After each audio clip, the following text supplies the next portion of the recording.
Assalamualaikum warahmatullahi wabarakatuh.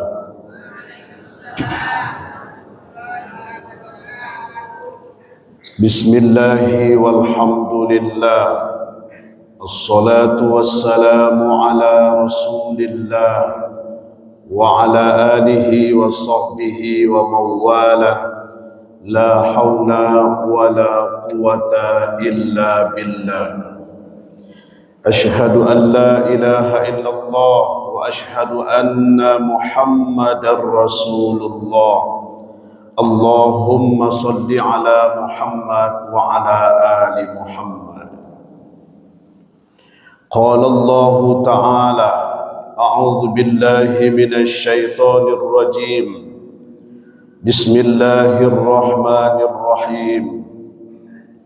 Wa idh yamkuru bikal ladzina kafaru, dan ingatlah ketika orang-orang kafir berencana menangkapmu Muhammad, liyusbituka au yaqtuluka, atau membunuhmu, au yukhrijuka, atau mengusirmu. Wa yamkuruna wa yamkurullah, mereka membuat rencana dan Allah menggagalkan rencana mereka. Wallahu khairul makirin, dan Allah adalah sebaik-baik menggagalkan rencana orang kafir.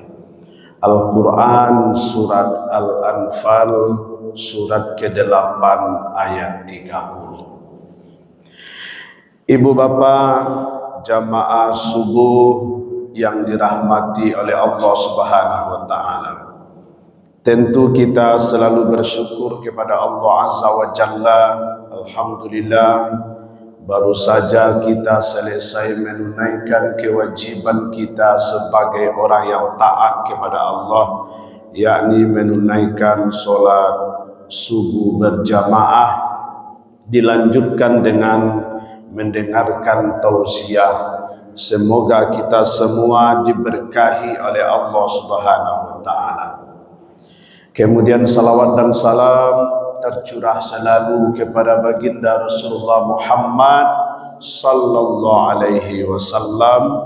Allahumma salli ala Muhammad wa ala ali Muhammad.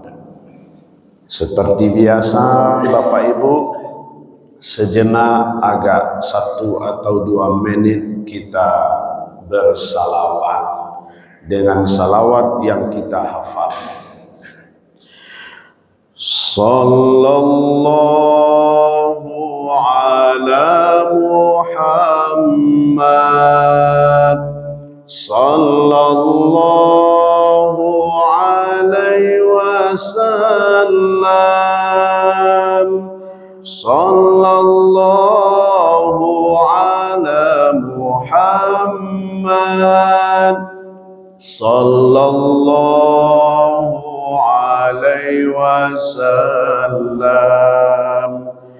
Ya Nabi salam alaika, ya Rasul salam alaika,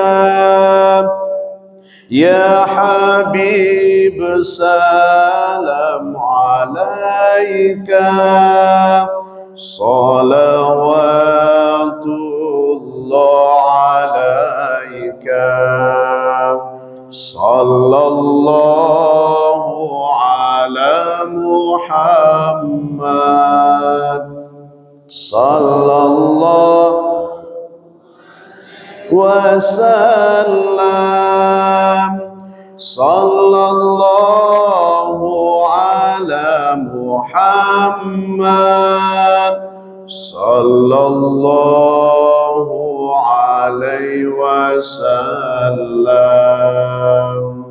Bapak Ibu semua, insyaallah kelak di akhirat kita akan dipertemukan dengan Nabi Muhammad sallallahu alaihi wasallam. Ayat yang kita bacakan tadi surat Al-Anfal surat ke-8 ayat 30 menjadi tema tausiah kita pada subuh ini. Di dalam ayat ini terekam dengan jelas bahwa dulu memang ada rencana strategi orang-orang kafir ingin menghabisi Nabi Muhammad sallallahu alaihi wasallam. Ketika Nabi Muhammad diangkat menjadi rasul usia 40 tahun, maka mulailah saat itu Nabi berdakwah. Dakwah Nabi dilakukan selama 23 tahun. Dari 23 tahun itu 13 tahun di kota Mekah, 10 tahun di kota Madinah. Semenjak diangkat menjadi rasul itu usia berapa Bapak Ibu? Usia 40 tahun dengan ditandainya turun ayat pertama atau surat pertama Al-Alaq 1 sampai 5. Bismillahirrahmanirrahim. Iqra bismi rabbikal ladzi khalaq. Khalaqal insana min 'alaq. Iqra wa rabbukal akram. Alladzi 'allama bil qalam. 'Allamal insana ma lam ya'lam. Resmilah Nabi diangkat menjadi rasul. Makanya menjadi isyarat bagi kita semua Bapak Ibu, kalau ingin mengangkat pemimpin itu batas usianya 40 tahun. Sebab usia 40 tahun itu sudah matang dari berbagai sisi, baik secara kekuatannya, kemudian psikologisnya. Tapi Bapak Ibu patang memilih orang di bawah umur 40. Harusnya dipilih umur 40 tahun kah? Cuman nan kapatang waktu pemilu apa memilih umur orang nan mencukui sampai 40. Iya tuh Bapak Ibu, tapi baalenya lah menang. Kadi panganai. Itulah namanya demokrasi. Suko nak suko, setuju nak setuju, naninyo lah tapi dia di bawah umur 40. Ibu bapak, mulailah Nabi berdakwah. Pertama dakwah secara sembunyi-sembunyi dari rumah ke rumah. Karena kalau Nabi berdakwah secara terang-terangan, belum ada perintah pada waktu itu. Yang ada perintah, ya ayyuhal muddatsir kum fa'anzir. Itu perintah kepada Nabi berdakwah secara sembunyi dari rumah ke rumah. Sebab Nabi merubah kebiasaan orang jahiliyah dari menyembah berhala kepada menyembah Allah. Kebiasaan orang kok dirubah memang payah Pak. Untuk merubah kebiasaan kok yo mana payah. Contoh, ibu bapak nala biasa solat subuh berjamaah ba, iko sekali se Pak Ibu na berjamaah merasa rugi mah. Ya toh Pak? Sekali je. Coba lata biasa balai. Lata sinta saja mampe itu. Ndak pakai alarm ke doh. Ada Pak Ibu bunyian alarm. Nak do lah. Ape lawe sekadang nak do ke doh. Ape lawe mana? Abe ko ta sinta seorang lata biasa. Tapi bagi orang yang lata biasa lo takalok tarui. Ya dulu lata biasa takalok mah. Ta biasa jago jam 7. Apa ya lo merubah itu? Bagi apa-apa nanti biasa merokok Pak, payah lo merubah Pak. Sebab itu kebiasaan. Apa sekecewa nak lalu di nyoto no. Pak jangan merokok yo. Batu apa beko? Kambiang nak merokok betul ayah. Aduh saya alasan di itu. Pak jangan merokok lo Pak. Kumpulan lah piti itu Pak. Kecewa. Nyo jawe lo. Angku nak merokok lah kayu rempak lain lo je. Aduh si balik dia. Sebab lah tabiat. Tapi kalau apa nan indak merokok, lah tabiasa lo indak merokok, josok rokok saya betul apa mah? Sebab indak tabiasa. Jadi merubah kebiasaan untuk payah. Inilah yang dilakukan oleh Nabi Muhammad. Wak potong-potong cerita, aku cerita hijrah sama apa itu? Maka mulailah Nabi diperintahkan oleh Allah dakwah secara terang-terangan dengan turunnya surat Al-Hijr ayat 29. Fasda bima tu'maru wa a'rid anil musyrikin. Hai Muhammad, sampaikanlah olehmu secara terang-terangan, jangan pedulikan orang-orang musyrik. Mulailah Nabi berdakwah secara terang-terangan. Takai ko kini ko ha. Yang kumpulanlah orang-orang Mekah di Nabi di sebuah tempat namanya Bukit Safa. Bukit apa? Bukit Safa. Laba kumpul orang-orang Mekah, Nabi bertanya ke orang-orang Mekah, kaumku, apakah kalian percaya kalau seandainya saya katakan di belakang bukit ini ada musuh yang menyerang kita? Lu jawab sama-sama, percaya, kami percaya Muhammad. Memang Nabi Muhammad tidak pernah bertolong apapun kecil Nabi, pasti orang Makkah percaya. Karena Nabi bergelar Al-Amin, orang yang dapat dipercaya. Orang kini adalah pakai Al gelarnya, tapi Al-Panduto, Al-Pamale. Dia pakai Allah wala bu, cuma ujungnya rancang. Sudah tu Nabi bertanya yang kedua, wahai kaumku, andaikan aku katakan kepada kalian asyhadu an la ilaha illallah wa asyhadu anna Muhammadar Rasulullah. Mandanga kece itu Tuhan, majulah malombek kamu ko Abu Jahal. Langsung Abu Jahal mambek sekali. Kece Abu Jahal, hai Muhammad, kalau hanya untuk mendengarkan ocehan ini kamu kumpulkan kami di Bukit Safa ini, maka celakalah engkau Muhammad. Kece Abu Jahal. Nyusia orang tu sadualah aja Abu Jahal. Bubar. Adonan pulang, adonan tetap di sini. Jadi rupanya Bapak Ibu nan ambek dakwah yang menghalang-halangi dakwah Islam kok adalah kelompok Abu Jahal. Dari dulu sampai kini. Dulu namanya Abu Jahal, kini zaman kini 2024 kalau ada yang menghalang-halangi dakwah Islam, itulah keturunan Abu Jahal. Ibu bapak yang dirahmati Allah, mulailah orang kafir Quraisy, orang-orang kafir Mekah pada waktu itu menghalangi dakwah Nabi berbagai cara. Acaranya Allah sebutkan dalam Al-Anfal ayat 30 tadi. Ada dengan cara au yukhrijuka, nyusianya Nabi. Kecil orang-orang Mekah tu nak betul dua usia salah Muhammad ko lain. Dia jawab di lain. Kalau wa usia Muhammad ko di masa Nabi Muhammad ko anyo berdakwah sinan mah. Di masa nyo tinggal, nyo bisa berdakwah. Anda betul doh. Liyusbituka, awak tangkoknya awak masuk dalam penjara. Kalau awak masuk dalam penjara walaupun fisiknya tak tangkok dalam penjara, tapi nan pikirannya, nan idenya tetap idui kece. Nak betul do au yaqtuluka wa bunuh hasilnya kece kaum musyrikin. Setuju.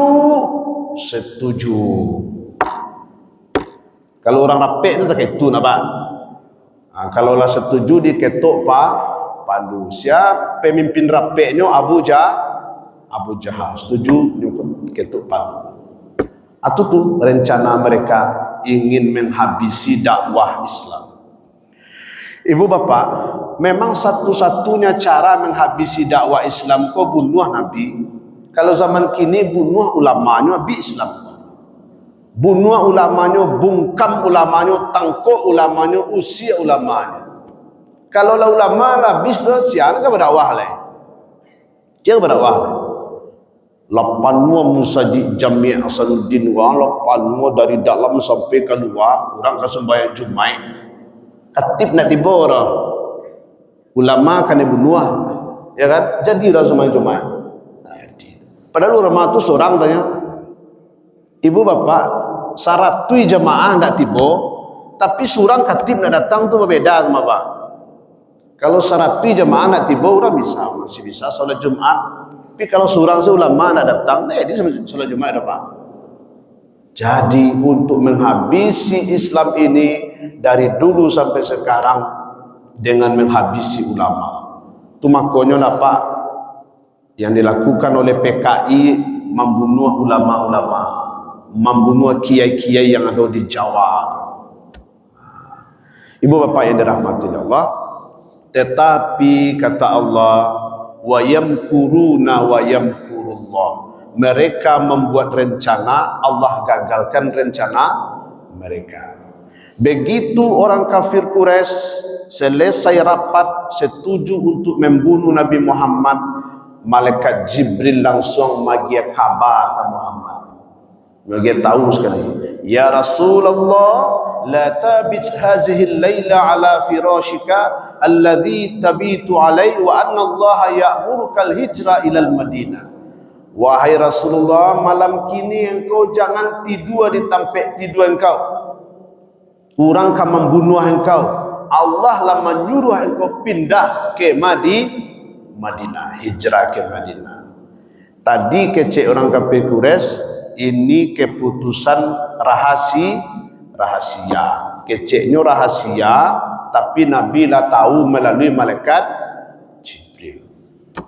Itu cara Allah menggagalkan rencana orang kafir Quraisy. Lain budangan bu, lain.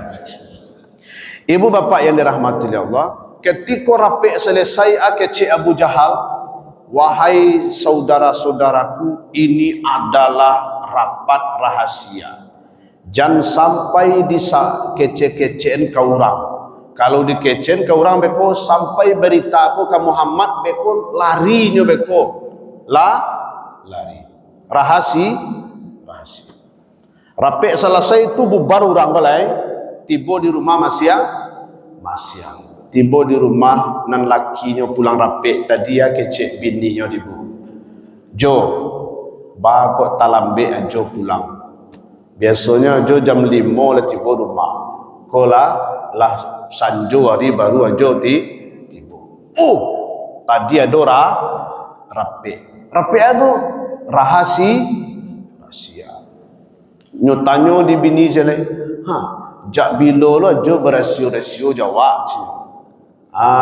Penasaran bini no apa rahasio laki nanya bawa pulang rapik tu ndak bisa dikecen do kecek suami yo. Lah baru bahlo jo gini mah cenyo kan. Came sekali. Camenan ibu-ibu kan pandai mencuki rasio. Sudah tua kecek suaminya, tapi jangan kecek-kecen kurang nak. Kau rasio kau sampaian nak, tolong jangan kecen-kecen ke orang. Iku rahasia nega. Bajanji awak jo nak kecen.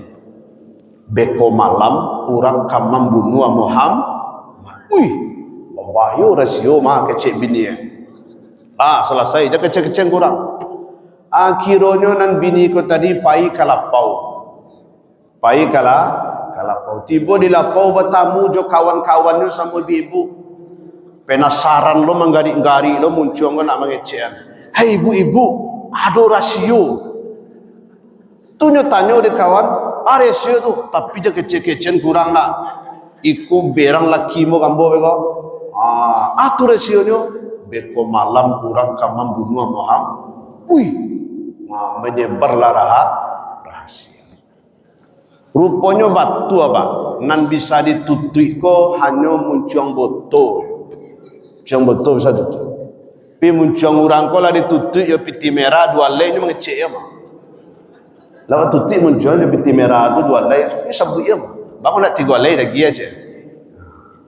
Akhirnya dari satu mulut ke mulut yang lain menyebarlah informasi bahwa nanti malam akan ada pembunuhan eksekusi mati terhadap Nabi Muhammad.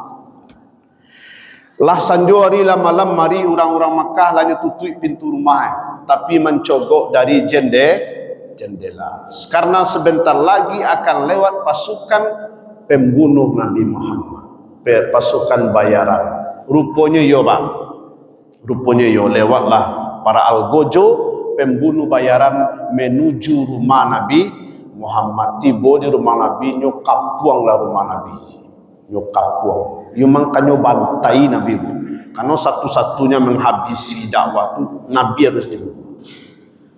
Tapi Allah berlaku sekehen. Turunlah surah Yasin ayat 9. Waj'alna min baini aydihim sadda wa min khalfihim sadda fa'aghshaynahum fahum la yubsirun. Kami jadikan di depan mereka dinding, di belakang mereka dinding, sehingga mereka tak dapat melihat Nabi Muhammad. Dalam riwayatnya kan takaluk tu. Takaluknya sudahnya keliling rumah Nabi kan, kampung rumah Nabi nya takaluk ni. Turunlah Nabi tanpa dilihat oleh mereka yang akan membunuh Nabi Muhammad sallallahu alaihi wasallam. Jadi apa supaya Pak Nabi bisa dicaliak orang, supaya Pak bisa mailang di dalam salai ya. Pak baca surah Yasin ayat 9. Nampak kan turun rumah malam kan, supaya nak nampak di ibu kan. Waj'alna min baini aydihim sadda wa min khalfihim sadda fa'aghshaynahum fahum la yubsirun. Turun nampak lambe-lambe. Bekonya tanya kamajo. Itu nak berlaku tu awak tu Pak. Ya kan, itu untuk Nabi berlaku tu menyuruh dalam salai tu. Ibu bapak yang dirahmati Allah, turunlah Nabi Muhammad bersama sendirian menuju rumah Abu Bakar, melanjutkan perjalanan hijrah dari Mekah ke Madinah. Singkit carito bapak ibu, rupanya lah turun Nabi baru tak jago, baru tak sadar orang nang kapia tadi itu. Oi, baca cerita. Akhirnya dalam riwayat yang lain dikatakan kan dia tanu kasih ketika kepala orang kafir itu di Nabi kan. Nah iya yang kata rumah Nabi, rupanya di dalam hanya ada Ali bin Abi Thalib. Nah lalu ditampik ti dua Nabi. Sebab Nabi berpesan kali, hai Ali, ambo ka dibunuh wa malam ko ambo ka pindah ka hijrah ke Madinah. Nah, tolong gantian nambo lalu di tempat tidur ambo ya. Jadi kecil Ali. Orang ka dibunuh digantian lalu awal cara. Balaka luar biasanya sahabat. Itulah yang namanya sahabat. Sahabat berbeda jo kawan ba. Kalau sahabat ku yo banala bagalintin pintin wah. Tapi kalau kawan go ba, berbeda jo sahabat bedanya. Kalau kawan tiok sabanta wa bayan kopi yo ba. Wa bayan tetaluanyo tiba dia wa namunnya bayan tu. Tu kawan baru tu mah, tu lu sahabat itu. Tapi kalau le ganti-ganti membayan, tu sahabat tu mah. Apa Nabi sama rokok misalkan, rokok awak bidinyo, rokok nak keluar dalam saku tu pak. Tu kawan tu lu sahabat tu. Tapi kalau sahabat kau piti awak, pitinyo piti awak tu sahabat. Lepak dangan kau. Ibu bapak yang dirahmati oleh Allah, Ali bin Abi Thalib menggantikan posisi Nabi Muhammad. Nah iyalah orang kafir tadi ke rumah Nabi, dibuka salimui kadi cancang lai, kadi bunuh, rupanya Ali bin Abi Thalib. Itulah sportifnya orang kafir Quraisy pak. Rencananya kamam bunuh Nabi, tapi nan batamu Ali tak jadinya bunuh itu. Sebab targetnya Nabi Muhammad. Kok tiba dia awak pak nan dibungkul lawan sudah bapak. Paling kurang dilapen sakit hati dulu. Kan? Tiba dia awak. Jadi rupanya adalah kelebihan orang-orang jahiliyah. Ini sportif. Sia lawan itu. Sianya awak anda ada nan dibungkul lawan sudah lah awak. Sia nama larai awak babai lu orang nama larai itu mah. Iya tu bo. Lainnya dangan dibu. Aku hikmahnya ambil saya dapat ibu seorang ko cerita berjalan saja. Maka ibu bapa yang dirahmati oleh Allah, Nabi melanjutkan hijrah ke Madinah bersama sahabat setianya Abu Bakar As-Siddiq. Larilah Nabi Abu Bakar.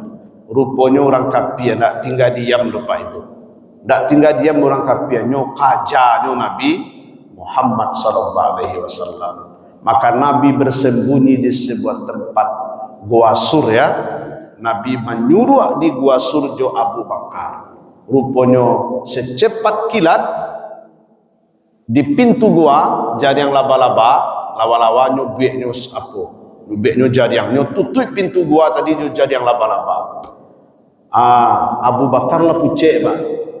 Muhammad habis wak Muhammad. Habis awak, mati awak wahai Muhammad. Kecek Abu Bakar dapet awak dinyo. Nyo balehlah di Nabi. La takhaf wa la tahzan, innallaha ma'ana. Jangan takut, jangan gentar, sesungguhnya Allah bersama kita.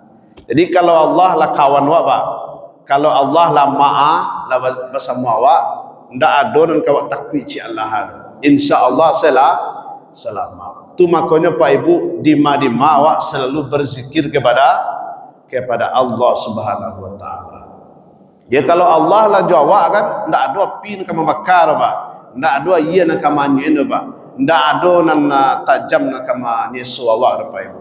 Lain Pak Ibu dangan kau. Kalau Allah lah jawab. Maka ibu bapa yang dirahmati oleh Allah Subhanahu wa taala, rupanya memang tiba di Gua Sur tu kaum kafir Quraisy tadi ingin membunuh Nabi Muhammad. Mencalik pintu gua nan tertutup jo jadi yang laba-laba, batangkanyo semuanya. Kecek yang pertama, malu mungkin Muhammad masuk ke dalam gua kok.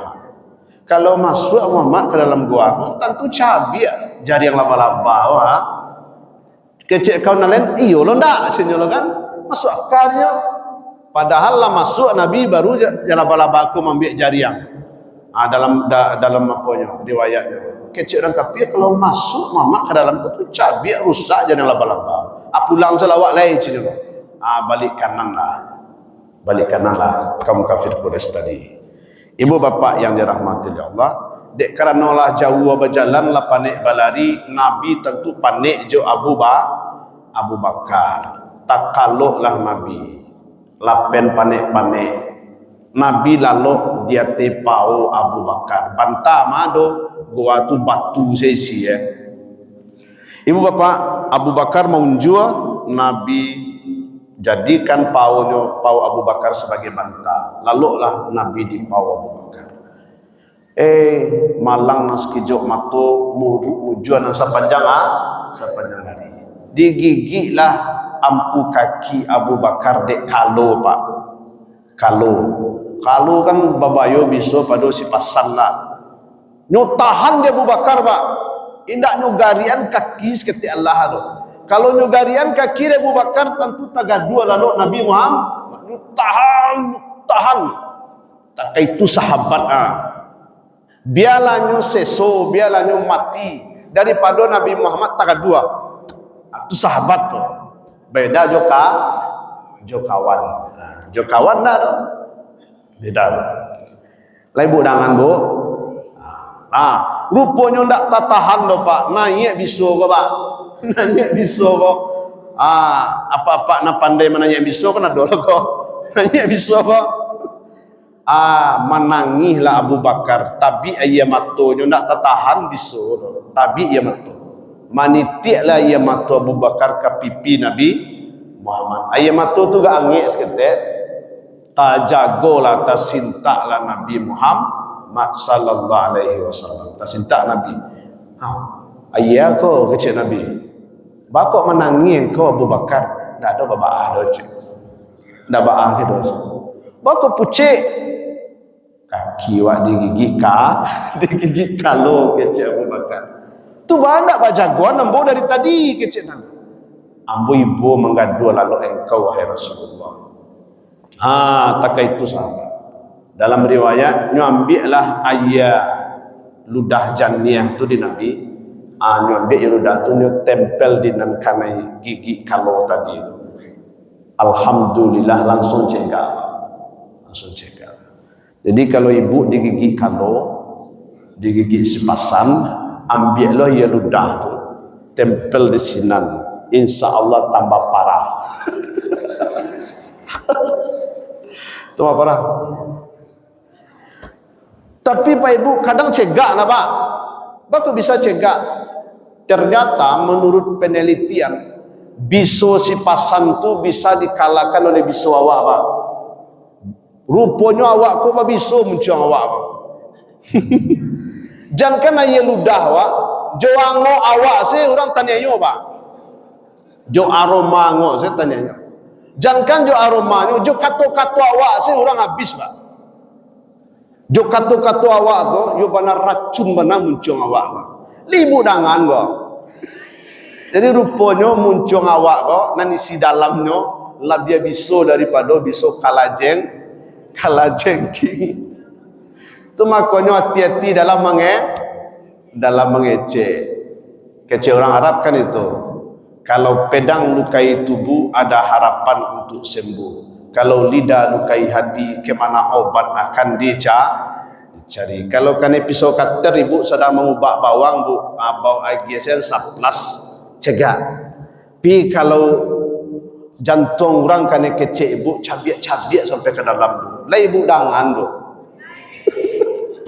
Baku ke ibu apa mengecek sebab ibu-ibu nak bersungui dah.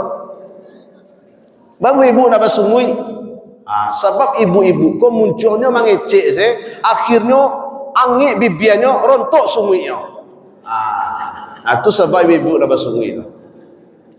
Ibu bapa yang dirahmati oleh Allah, maka Nabi Muhammad melanjutkan hijrah ke di Mekah beliau diusir, di Madinah disambut dengan sambutan yang luar biasa dengan syair-syair yang populer. Tala'al badru alaina min saniyatil wada' wajaba syukru alaina mada'al lillahi da'. 10 tahun Nabi berdakwah di Madinah, Islam berkembang dengan pesat, dengan luar biasa. Sudah tu Islam berkembang sampai ke Baghdad, dari Baghdad berkembang ke Damaskus, dari Damaskus berkembang sampai ke Gujarat India, dari Gujarat India menyeberang ke Sri Lanka, dari Sri Lanka menyeberang ke Aceh Samudra Pasai, dari Aceh Samudra Pasai menyebar ke seluruh Nusantara, ke Minangkabau dibawa oleh Syekh Burhanuddin. Ibu bapa, dengan hijrah Islam berkembang biak. Jadi itulah jalur-jalur. Buktinya Islam melewati Gujarat India ibu. Makanya di Indonesia, di Padang sampai kini ada keturunan India. Ambo untuk menghormati jasa orang Gujarat India yang membawa Islam ke Nusantara ko, maka ambo babini orang India. Lainnya jangan dibuat. Lain. Ibu bapak yang dirahmati Allah, jadi hijrah itu hikmahnya membawa perkembangan dan kejayaan Islam. Dek siang na bawa katu, malam na bajangko latibo di wakatunyo. Ibu bapa yang dirahmati Allah, orang Padang memuntah banang dipunta lalu dilipik lalu dipatigo, kok dirantang yang mau panjang aja dipunta lalu singke ambil sakiro na paguno. Billahi fi sabilil haq fastabiqul khairat. Assalamualaikum warahmatullahi wabarakatuh.